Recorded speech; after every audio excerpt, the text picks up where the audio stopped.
was born in the Northern California. For having me. Yeah. Yeah, totally. Why don't go ahead and introduce yourself, where you're from, where you're living, or Hi.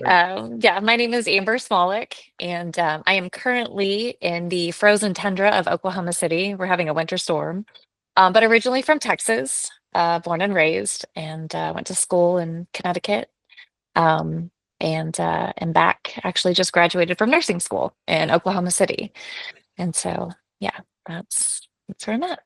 awesome. And I definitely want to bear with me. I'm going to make some notes because the questions come up. This is my newest technology. I decided to add a pen and paper because I have questions that come up and then I forget them while we're talking. Okay. So yeah, I do like starting with, what's your first memory of having a bicycle or with a bicycle? Ooh, so that's a good one. Actually, when I was a kid, I don't remember my exact age, but I was really young. And I had training wheels, and my dad taught me how to ride a bike, which was awesome. And what he did actually, I had this bike when I was a kid, and my dad sawed off a broom handle and duct taped it to my seat post, and he would hold on to it and run beside me as I rode the bike so I could get used to it. And I really didn't, obviously, I didn't know what he was doing, but it worked. And then he would let go and I would ride on my own. But so that's my first memory of the bike. And the first time I turned around and realized I was riding by myself, obviously I fell over because I thought he was holding on to it. But that's yeah, thanks, Dad. He he redneck engineered. um training me to actually ride a bike. So yeah, Very kudos to cool. him. And then how did that, then when did things start transitioning to being interested in being more competitive with like, um, so that took a while. I grew up an athlete. I ran track, I swam, I played volleyball, I played basketball. But swimming was actually like my love. And so I grew up an athlete. I swam in high school. I swam in college, and then after college, I kind of got somewhat lazy, not lazy, but I you know kind of burn out on swimming. And I wanted to get out of the house. And my aunt was a runner. And so she was doing marathons in every state and was like, hey, why don't you sign up for a half marathon? And I was like, okay, because she would run it with me. And I was like, sounds good. But, I had never run long distance. And one thing led to another. And I did that. And I joined a group because I had no idea how to train for, a half marathon. And the group that I was with, they were all runners and triathletes. And so they're like, well, you have a swim background. Now you're running. Why don't you buy a bike? And I was like, great idea, peer pressure, right? And I mean, they all talked, about cycling and triathlon and how fun it was. And so I did. And when I got on the bike, as an adult in my late 20s, like it was awesome. That was what I was just looking for that I didn't realize. And yeah, I remember that first bike ride, just getting out and like just feeling free. And that was, yeah, that was the start. And I wanted to do it every day since. that's Yeah. so did you get pretty seriously into, like, was triathlon the where your first competitive experiences on the bike? Yes. Yeah. So sprint triathlon, and then that led to one Olympic distance triathlon. And then I was like, well, if I can do that, I want to do an Ironman. Right. So that's the way it went. And then I got a tri bike actually, because I started off on a road bike because I wanted it to be versatile. Like I wanted to be able to get out and do group rides with people. And I also wanted to do tries. And so yeah, I really enjoyed that. And then I got hurt actually doing some trail running. And the only thing I could do was ride the bike. That was the only thing, the road bike, that didn't hurt. And well, one thing led to another. And to get stronger on the bike, there was a bike shop in town, and they were like, well, why don't you start road racing? I was like, okay, a great idea. And so I did, and it was really fun. And that was when I guess the road started calling my name. And yeah, I was like, running. I like running. It's fun. But cycling was definitely where it was at for me. And so I just kind of took that avenue.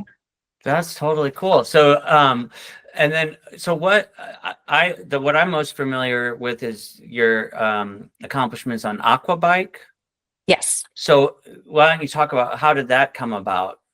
That part of your competition. So I being a swimmer, we push ourselves quite a bit, and I kind of took that mindset into running when I first started, and you can't do that because you get hurt very easy.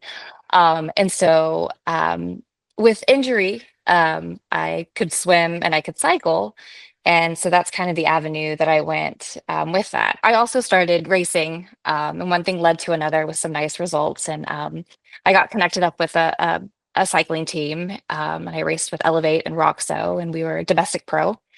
And so Oh, cool. my director told me also, like, you don't have top end speed on the bike if you're running all the time. So I pretty much like that was the one of the big decision makers of stopping running for a good period. But swimming was great cross training, and I found that swimming and cycling really went hand in hand together. And so I could also race, aquabike and do road racing.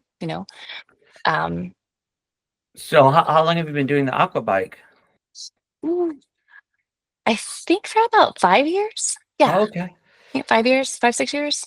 I mean, Yeah. are there a lot of competitions? I hadn't heard about it until uh, through you actually. When we first went on one of the Red Peloton rides together, I think, and then I. But yeah, so how long is that prevalent? Are there a lot of competitions in that on that sport? They're starting to gain a lot of traction. A number of years ago, like when I first started, most of the people that were doing aquabike were triathletes that were injured. And now it's really starting to gain a lot of recognition, attraction, and even the local races here in Oklahoma have aquabike races, which is awesome. So yeah, especially in the United States, all around the country, they're adding that event to multi-sport days. And then, ITU or World Triathlon also has long distance and Olympic distance aquabike at the national level as well as the world championship level. Cool. So, are you still road racing? Not Or really. I mean, I not in the elite category. I'll get out and road race here and there, do a crit or a road race when I can, for sure, with Red Peloton, obviously.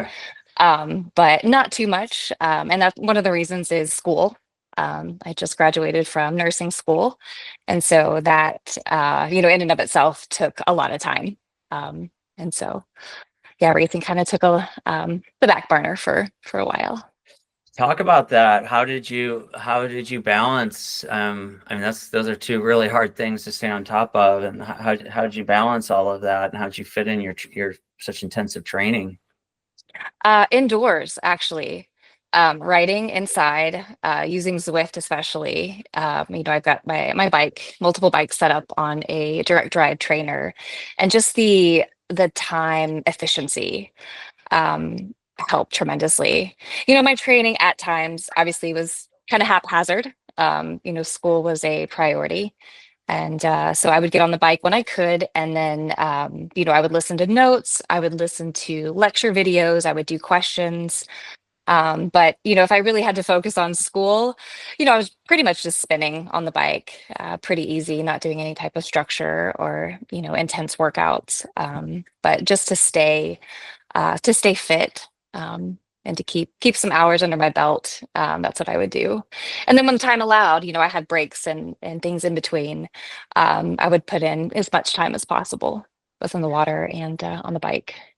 I'm always impressed with triathletes or equally the aqua bike. I mean, just the logistics. I mean, it's hard enough. I know for me, it's just for every ride you go on, there's a whole hour of getting ready, getting out the door, and then getting cleaned up afterwards, and dealing with equipment issues or whatever. And and then you're adding this whole getting to a pool somehow. How do you pull all that off? I mean, It can be tough sometimes. It definitely has its challenges, but really, prioritizing my time management, and making a plan it has to happen that way. And then you know, sometimes it's like when you have a block of time, you know, I've got a gym that's not too far that I could go to, but mainly, you know, getting home and just getting on the trainer.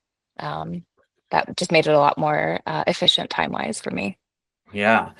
Um, I want to hear about the whole experience with your accomplishments and yeah, just that experience of the Aquabike championships that you've won. Okay.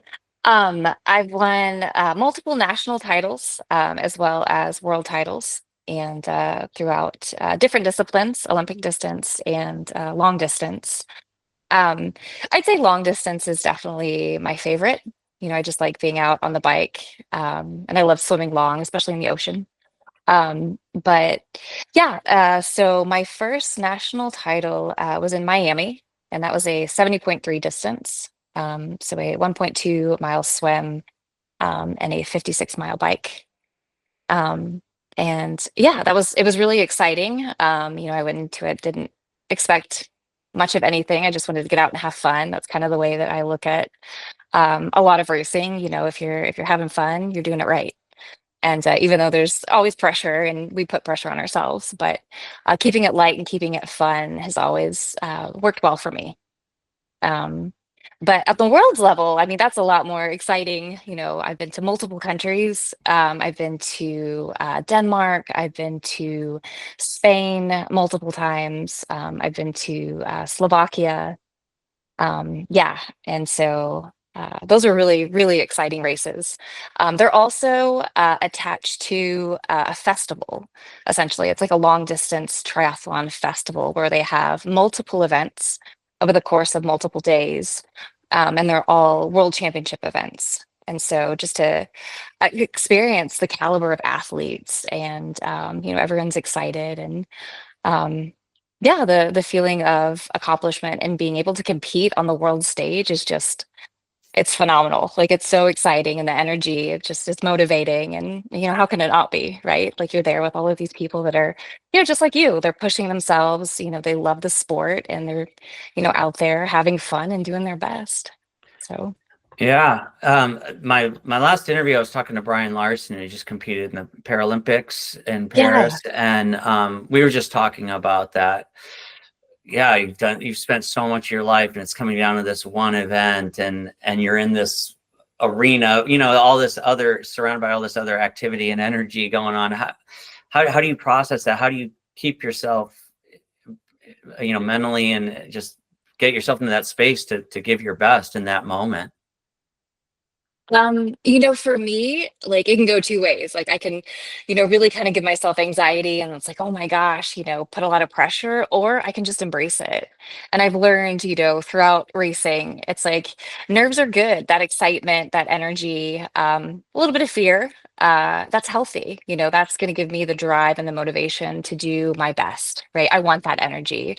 But like relaxing and, you know, just like taking it all in, the awe of being able to be there, you know, be in that moment, to be in the presence, you know, of all of these athletes is just like, you know, it's crazy and it's amazing. And just being super grateful, you know, for that experience. That's what I try to hold on to. And it's like, you know, I'm here, I'm gonna do my best, you know, no matter what happens at the end of the day, I'm gonna give it everything that I have. And I'm gonna be proud of that.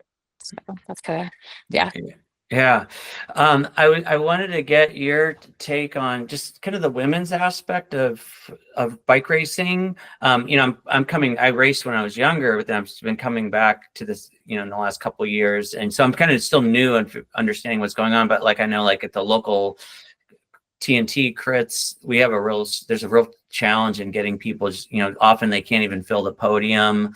You know, someone, you know, from your perspective and who's raced at all these different levels, what's your take on the women's racing and what the opportunities are and how it can improve? Well, that's a good question. You know, it's hit and miss a lot of the time. You know, at some races, like the women's fields are just massive. You know, in Texas, there's a big women's cycling kind of push. from local bike shops and teams and, women's like specific rides to get, women involved in cycling, in and of itself. And then, but yeah, with races and especially local races, sometimes it's hard to get the women's field, more than 10 or 15. And then you go to, some of the like the bigger crits on the USA, crit series, and you've got 80 women that are racing, certain events. So yeah, that's a good question. I know local bike shops here have given women like free entries to races. It's like, hey, come out and just show up, or they do clinics. It's like new things, learn new skills, just to get women more like involved in cycling and racing and feeling comfortable. I know for myself, when I was new, when I first started, like I was very like I love sports and I'd been in sports, but there was a level of like, it was a little uncomfortable. I didn't know what to expect, and there's not a whole lot of women, and so having someone like to lead and to guide you and to kind of walk you through it and show you the ropes, for me was very helpful. And when I was in Houston, there was a cycling team attached to a shop that they were very warm, very inviting, and I felt a part of, and I really liked that. And it gave me, I don't know, confidence and motivation to continue. Yeah, That's what that's actually great. got me into coaching, to help others to feel comfortable and confident. Oh yeah, tell me about your coaching. What are you doing, or the history of it, and what you're doing with that? Yeah, I coach multi-sports and single sport, cycling, swimming, running. And I started when I was very young. Like I started swimming when I was 10. When I was in high school, I coached the summer league swim team. So I've been coaching swimming in one way or another for a majority of my life. And then when I got into triathlon and cycling, I needed help. Like I didn't know what to do, and so I wanted a coach to show me the way because I made a lot of mistakes, lots of mistakes, as we all do, right? And so for me, like I wanted to be able to help others not make the same mistakes that I did, and to give that guidance. And I love numbers, I love performance data, and so just that the scientific part of my brain like kind of went that avenue, and it's like how can we get better? And so I love being a part of someone's journey, whether it be to fitness, for performance, to compete at the highest level. I love being a part of that, and it makes me want to be better. It makes me want to know more, and yeah, that's a really awesome opportunity. Yeah, it's so great when you have that other person just making it, giving you that feedback, giving you a direction to follow. And yeah, Mhm. it's really huge. What's something, talking about, you're saying you like to help people avoid those mistakes. Like what's a top thing that a lot of people are doing wrong that when they come in and get started, it has to be addressed right away? Ooh, each discipline is different. But the big thing for me is swimming, coaching swimming and form and technique. There's a lot of athletes that don't have a swim background, and it's very technical. And so from, a swim perspective, it's a stroke form, not fighting the water. On the bike, the clips and pedals, like, and also training. It's like how you train, how you climb, the right things that you wear. I know I showed up to some group rides like in a tank top and some shorts, right? So not knowing what I was doing. And so Right. just small things like that, especially on the women's side. Um, but yeah, and then, it just yeah, just little things like in races, like showing up for races, and the very basics on like how to pin your number on correctly, and how to corner, the technical aspect of cycling. There's so much there, and descending and climbing, and how to pace yourself. It just, it's endless actually. Yeah, it's all these things adding up to work together. What Yeah. and you're probably working. I would think most of us are working and fitting in training, and so you have to be really efficient. What are some things that you either with the people you're coaching and yourself that you do to get the most out of the limited time that you've got to train? So for me, like planning. planning is big. I use a platform for coaching, for data, for my own training, Training Peaks. Most people have probably heard of it. And that is very helpful. So I can put in schedules. I like communication also, with athletes. It's like, hey, text me, hey, write notes. I love feedback. I want feedback. It's really important because I see coaching and training as a collaboration. And, for me, like I want to capitalize on the time the athletes and myself do have to train, and obviously like work on the areas that we need to get stronger. And so, yeah, for me, like the digital world is awesome because, you can just, send a text, an email, you can open up an app and put notes or move workouts around. So yeah, the time management can be challenging though, but for me, I feel like I'm always on call, I guess. There are times where I'm like, hey, I'm gonna work out, or, I'll text you later. But yeah, really managing time efficiently is key across the board. You mentioned Training Peaks. I was curious what things you use to track your performance. Within, Training Peaks, there is like fitness form and fatigue and its numbers. And, I use like Garmin for, there's lots of different devices that you use for training and heart rate. But, each discipline has, you've got power, you've got heart rate. And so, putting those numbers together to create a plan, and to see progress and consistency. That's a big thing, is just consistency, not necessarily different apps, but one that has like everything in one place so that you can see the plan, you can see the past, you can see like what you've been doing and create and develop that. Yeah, I don't very know if cool. that's what you were asking for. Yeah. No, that's Okay. great. Like, what's a favorite bike Ooh. cycling performance that you have? Um, my favorite race was my first big pro race, I guess. So it was Valley of the Sun. And it is day one is a time trial, and then it's a road race and a crit. And so that was my first, stage race at a higher level.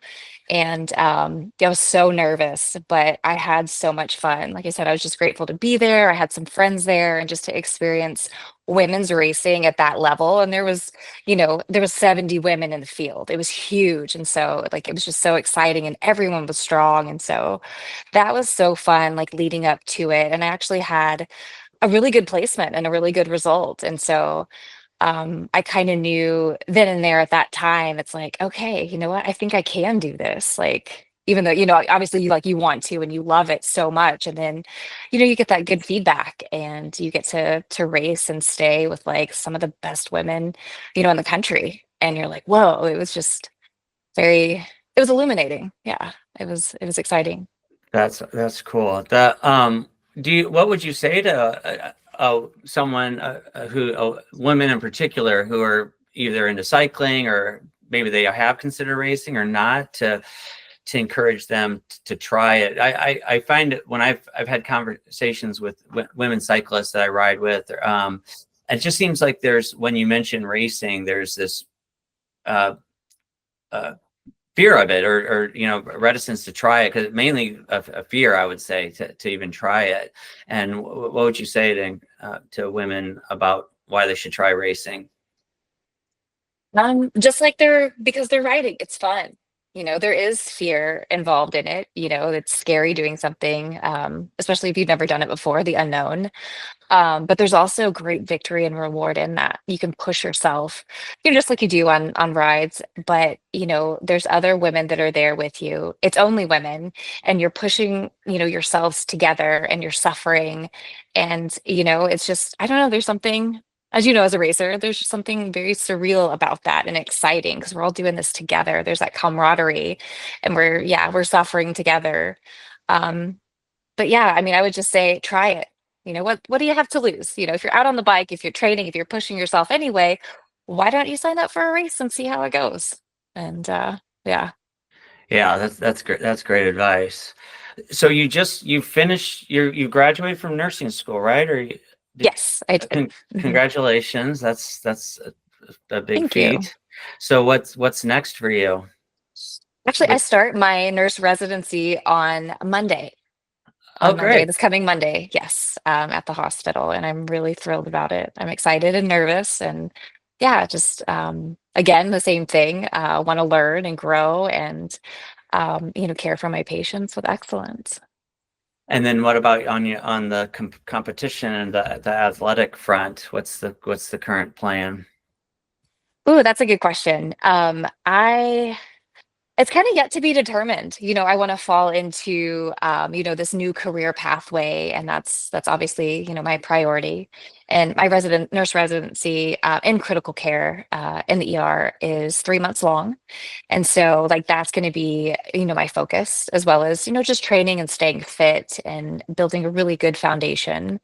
I might do an ultra distance aqua velo or aqua bike later on in the year. That's something I've kind of got on the calendar. It's a double Ironman distance, so it's a long one, the longest I've ever done. And hopefully qualify for Worlds and maybe do nationals. But yeah, definitely want to focus on career and kind of getting that, that pathway. Set in stone, and then obviously focusing on my coaching and just training for now. Now that ultra event, have you done one of those before? Not at this distance. Oh, Yeah. okay. So it's a So double iron distance. so what are those distances then? That would be a 4.8 mile swim, Wow. and then 224 miles on the bike.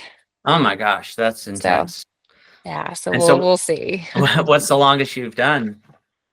The longest I've done is an iron distance. And So what's the distances on? 2.4 and 112 miles on the bike. Wow, that's intense. And how long does that take you to do one of those? Um, it depends on the course. Yeah, so I can't give you an exact, but yeah, it depends on the course. And for the double, I have no idea. Like that's just, I've Yeah. got, some goals in mind, obviously, but you never know what's going to happen on a day like that. It's Yeah. training, nutrition, and managing yourself for a very long period of time. But there's something very exciting about that. I like the longer distances.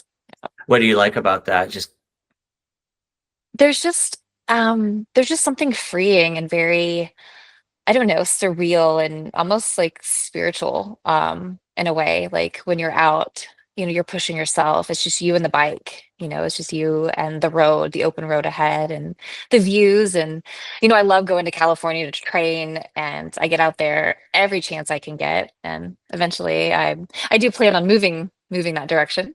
But yeah, there's just something about the mountains and the ocean and the open road that I want to be there every chance I can get. are there any mentors that you'd like to talk about who have really, or people, or I know for me, there's been a variety of certain clubs, linking up with Red Peloton when I was younger. A coach took me under his wing. Who are the others that have really helped you along your path as an athlete? Oh, there's been so many. It's hard to like name any specific, but yeah, like you said, there's multiple bike shops. Like Red Peloton is awesome. They're doing wonderful things for athletes, for the U23. And, I love riding. It's just the group, like and different groups all around the country, all around the world. I think what's so motivating is just being around like-minded people that love getting out and cycling, swimming, and want to share that. Like that's the most important. But yeah, I've had coaches. I've had obviously like coaches and healthcare professionals and friends and teammates and so many. It's just you know, um, yeah, there's Uh, lots and lots of places where credit's due for sure. Well, and you mentioned there's something, I feel so lucky to be in this sport because there is that huge community that you get to be a part of and I think cycling is unique in that even on long, hard, intense training rides, you have a lot of time to talk and you really get to know people in a way. And as you mentioned, you're out seeing this incredible countryside wherever you live, whether you're riding in Oklahoma or me when I was training as a kid in St. Louis and of Mhm. course, beautiful California areas to ride in.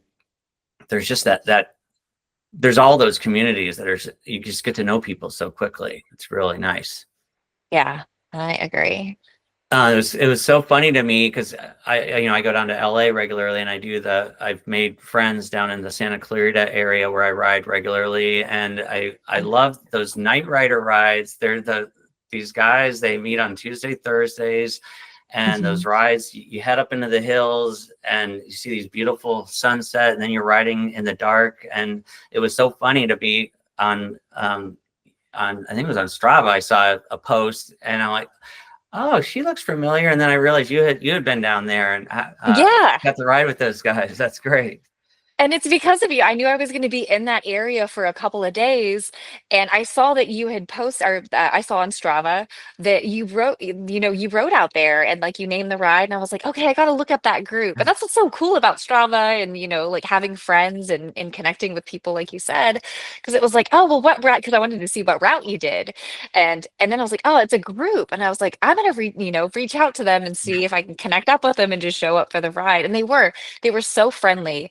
And oh Yeah. man, yeah, that night riders ride was just spectacular, and the bike paths, and it's like, so you can go. It feels like any city or anywhere, and there's a group that's cycling that's doing, something of the sort and connecting up, and everyone has been just super friendly because we all like doing the same thing, right? And it's really neat. Well, But in yeah, that's a cycling, beautiful area. it's gorgeous. Those paths in Santa Clarita they're the best I've seen anywhere. I mean, they're wide. They're you can ride for miles down there, and they're so Right. nice. You're separated from the traffic. It's not like the bike lanes where you've got all the debris that the cars have kicked over. It's just fantastic riding down there. Yeah, super safe, like you said. Exactly. You're right. And it seems like there's more and more opportunities to connect with people, like you said, just show up. And I think just cycling as a sport attracts a certain type of person it just attracts nice, good-hearted people in general as a sport. So that helps. It's a great thing to just be a part of and show up and enjoy something together wherever you are. Definitely. I couldn't agree more. Yeah. One thing I was just curious if there's anything about any equipment that you find or that is that you like that is this piece of equipment or this kind of gear, something that really I really love it. It really makes me happy or makes a difference in my performance. Ooh. Well, definitely my bike. Like I love the bike that I'm riding. I feel like it's super fast, and yeah, I feel like I'm flying on it. Which is the SL8 tarmac. Okay. Yeah, specialized. And actually I just got some new shoes and I set them up and they're super comfortable, and they're the S-Works Torch. Okay. I had the older version, but yeah, my wonderful cat chewed through the boa, so Oh I no. had to get a different set of shoes, thanks to her. But I'm glad I did because they're so much more comfortable, and like the heel cup. And I have weird feet, like saddles and shoes are kind of like I say my kryptonite, the contact points, just because I have very narrow feet and high arches, and they sell them in a narrow, so I'm grateful for that. But those have been, yeah, really nice. I broke them in the second time I wore them, or third time I wore them yesterday on the trainer, and I ended up riding 6.5 hours. So I'd say they're a good shoe right off the bat. I love my direct drive trainer. It's a Wahoo Kicker. And I have put so many miles on that in Zwift, just, during the winter months, especially, and with school, when it's hard to ride outside for efficiency. Um, yeah. Um, I there's would just tons of stuff I could talk about. yeah. I love gear and tech and my Garmin and my watch and all sorts of stuff, and paddles for swimming, and yeah. So, but That is part of the fun of this sport is all the stuff you get to explore and the bikes and all sorts of gear. It's it's just super. It's a fun sport to be in. That's for sure. definitely. What's your favorite bike? What are you riding right now? I've got a Pinarello. When I was racing when I was younger, the Pinarello was the bike that I wanted. It was I think it was the U.S. team bike at the time. And so that's what all the people I admired were racing. Alexei Grewal, won the Olympics on one. And so that's what I always wanted. And so as I got back into the sport and could afford something, that's what I went for. But Very nice. all the bikes these days are just so incredible, and it's super Yeah. fun to ride. I mean, it's hard to go wrong on a new bike, but it's just personal preference, but yeah, I love my Pinarellos, that's for sure. Very nice. Uh, Awesome. I think that's about it. I mean, this has been awesome. Is there anything else you'd like to add about, motivating other people or just encouraging people to ride, or anything else you'd want to add? This has been really great. Well, thanks. Yeah, thank you so much for having me. I'm really grateful to be here. But yeah, just like Mikey says, just do it. Yeah. Get out, have fun, and push yourself. And yeah, and I hope to see you on the road. Yeah, this life drifts like waves to know the secret shores. Yeah, this life drifts like waves to the shore, to the shore, to the shore.